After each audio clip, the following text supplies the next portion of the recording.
Hi guys, so today I decided that I'm going to be reading out some true life sinister stories that I actually found on Pinterest. I was looking through organization for my room, and since I have looked up scary stories on Pinterest, this pin actually came up, and it's about true life sinister tales that'll keep you up at night. So let's see how scary these really are. And I know it's kind of weird for me to be doing sinister stories while I'm wearing a SpongeBob shirt, but I don't know, let's see. Now there is 18 stories on this pin, so I'm gonna see how many I'm able to read out. If there is too many stories, then I'll just do a part 2. So this first story I did read out right before I decided to do this video. It did give me a little bit of chills, only because I have had experiences like this where I've gone into someone's house and I kind of feel a little too heavy and you can't breathe because of the energy. So just hear the story out and then you'll see what I'm talking about. So it's called Mommy's New Husband. So my mom remarried about 2 years ago. My dad died when I was 12, so she had been widowed for over 10 years.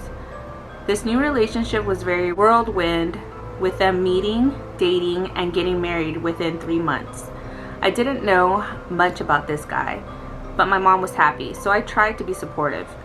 She moved into his house in upstate Virginia and invited my fiance and I to spend a weekend in her new home, getting to know her new husband. My mom's new home was pretty isolated.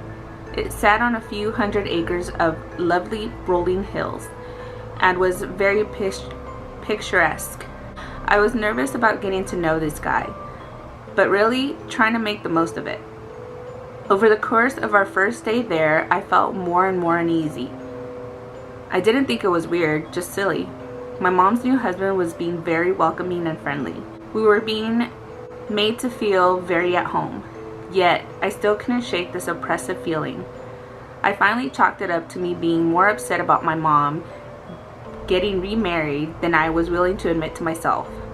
We spent most of the day wandering around outside since I felt worse when indoors. That night, my fiance and I showered together. When I turned my back to him, he stopped talking mid-sentence and asked, "What did you do to your back?" "Well, nothing. Why?" "You have a large bruise." I hopped out to try and see it in the mirror. I got back in and finished showering in silence. Then it was off to bed. The one window in our room looked out over a pitch black empty field, but I couldn't sleep until I hung something over the window. I felt sure that otherwise someone would watch us through the window. The next morning, I had a complete meltdown. I woke up and just couldn't stop crying. I told my fiance we had to leave. He tried to calm me down by telling me all the things I had been telling myself. My feelings of anxiety were just a result of seeing my mom with someone. The longer I spent with them, the easier it would become. But I just had to leave. It was only Saturday morning and we were supposed to stay until Monday. But I felt completely hysterical. I knew I was on the verge of a panic attack. And my only concrete thought was I had to stop crying long enough to make our excuses and get the hell out. We did. As soon as we were on the road, I felt like a weight had been lifted.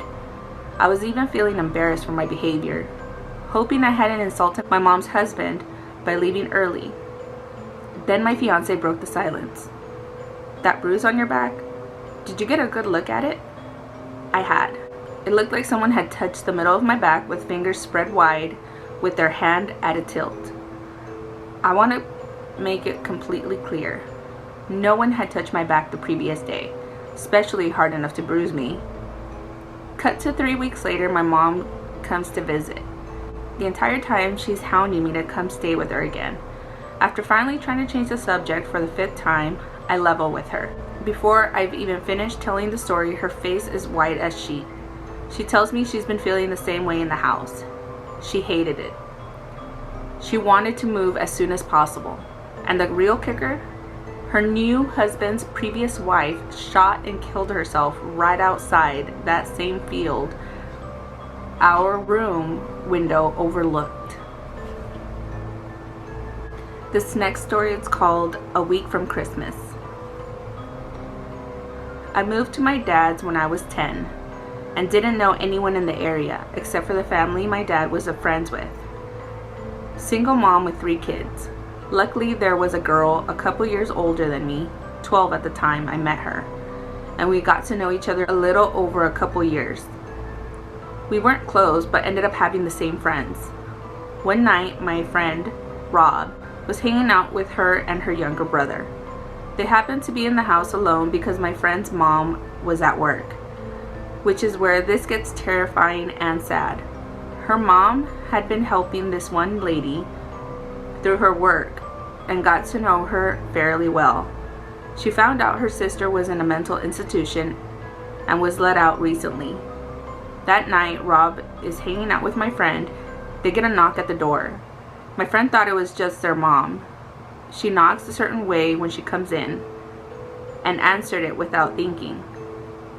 Rob wasn't supposed to be there, and he took off through the window to his house down the road. He never thought twice about it. It wasn't her mom.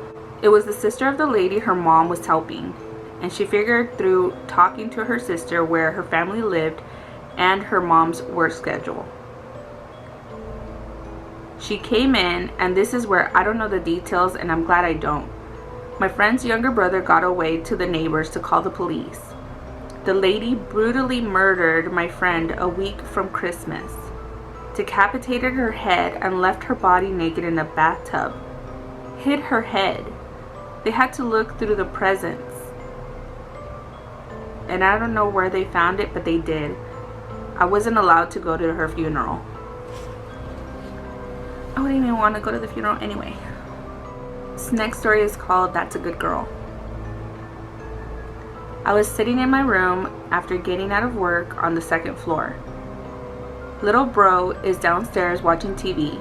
The dog is in the hallway outside my door sleeping. All of a sudden, the dog starts making all kinds of racket, jumping around, barking, clacking nails, howling. I go to get up to see what's up, and I hear, "Aw, that's a good girl," in a male voice. It didn't sound like little bro, so I go, "Oh, you're home early?" Thinking it's my dad's friend, our roomie, as I open the door. As soon as I'm out there, there's no one at all, but the dog wagging her tail staring at the empty end of the hallway. Little bro comes upstairs to yell at me for getting his dog riled up. Said he heard the same voice thinking it was me or our roommate. We did a once over of the house with my butterfly knife and his BB gun, and there was nobody.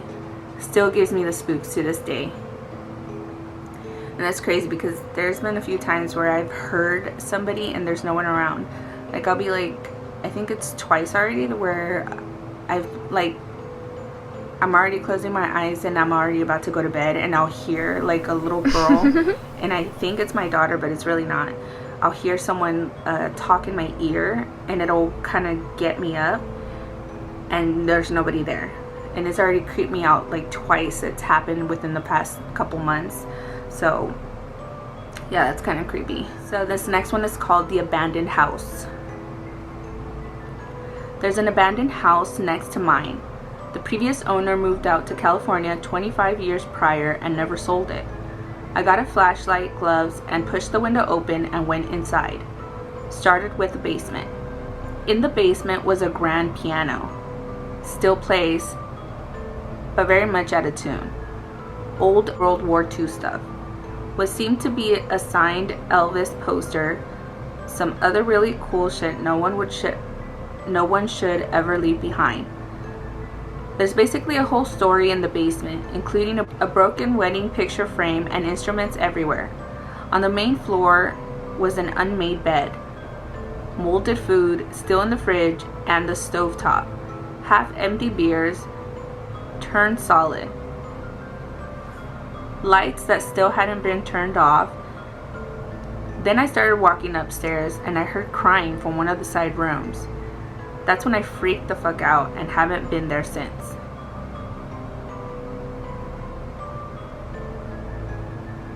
I mean, you could have checked. There could have been somebody there. I mean, it was probably just a, what are those people called?